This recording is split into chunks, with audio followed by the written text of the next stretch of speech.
gimana cara memotivasi diri atau ngelawan rasa males ketika lagi nge-mall, terus waktu sholat jadi suka males nyari musola atau diantar-antar, atau lagi rapat aduh kagok nih jadi nunda-nunda sholat. Ini gimana cara memotivasi dirinya?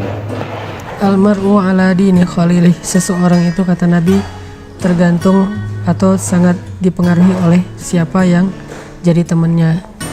Jadi kalau temennya orang yang seneng sholat duha, jalan kemana aja waktunya duha, berhenti dulu, gue pengen sholat duha gitu, itu ke bawah, akhirnya jadi habit. Kalau temennya seneng tilawah, kayak aku jalan sama Buni ya, Buni itu kalau jalan di pesawat atau dimana tuh dia tilawah terus, dan itu jadi bikin aku kayak ngerasa malu gitu kan. Oh kok dia aja tilawah, kok saya yang katanya ustadz kok malah tidur di pesawat gitu kan.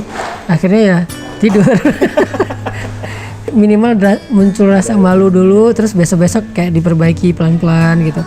Dan itu memang benar sih kata Nabi, kita tuh gampang dipengaruhi, terutama oleh orang-orang yang kita kagumi, orang-orang yang mungkin kita masih respect sama dia, atau orang yang kita dekat sama dia, itu kita bisa dipengaruhi.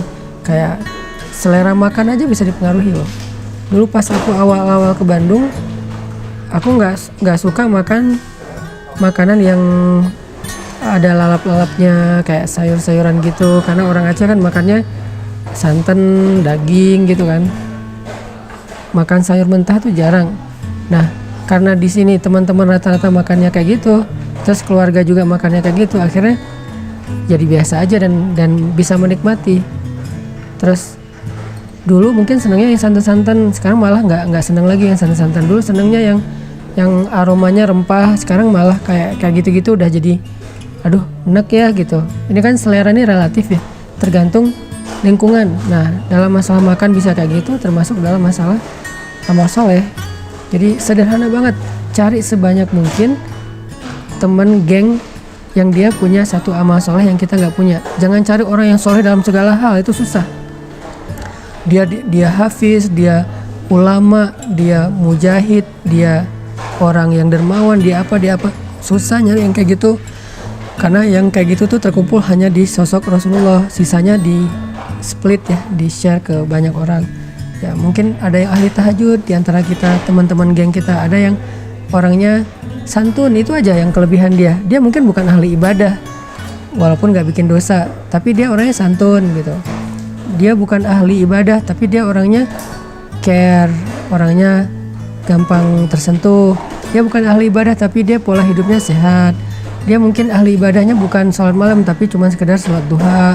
Dia tuh zikirnya bukan tilawah yang banyak berjus-jus, tapi dia kayak tangannya gini-gini terus, zikir terus. Nah orang-orang kayak gini kalau banyak yang jadi geng kita sedikit demi sedikit akan terpengaruhi oleh pola hidup mereka, dan itu akan membentuk habit. Kalau udah jadi habit kan ya nggak jadi paksaan lagi ya, dan nggak perlu diniatin serius-serius amat. Gua mau sholat duha, nggak perlu, udah habit aja. Asal waktu jam segitu duha udah jadi lancar, santai gitu.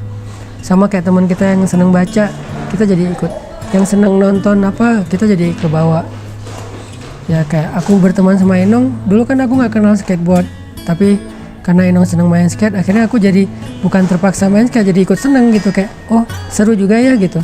Ntar kalau aku kenal sama siapa lagi kayak gitu, seneng nongkrong ya, nongkrong. Jadi almar'u ala dini khalilih, itu benar banget, Nabi nggak mungkin salah. Seseorang itu dipengaruhi oleh siapa yang jadi temannya.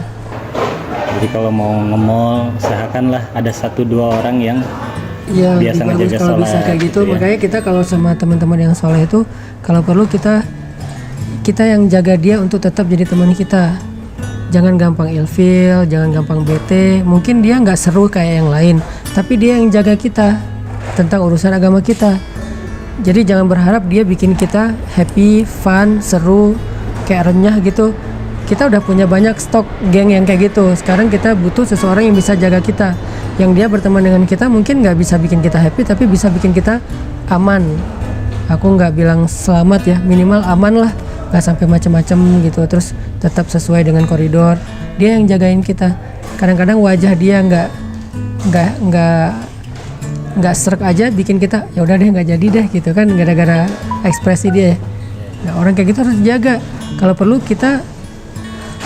Kalau perlu untuk sedikit berkorban supaya tetap punya teman kayak gitu, ya berkorban, kayak bayarin dia makan, peduli terhadap kebutuhan dia, karena dia tuh aset akhirat kita, yang menjaga surga kita, yang menjaga ibadah kita, yang menjaga kita dari dosa-dosa tuh dia. Jadi kerjaan dia itu adalah jagain kita, dan nggak ada angka yang sesuai untuk membayar itu, tapi setidaknya kita kayak menghargailah kebaikan dia supaya dia tetap, walaupun dia nggak mengharapkan itu, tapi supaya dia makin sayang sama kita, makin itu harus mencari teman yang soleh dan menjaganya dengan cara apapun.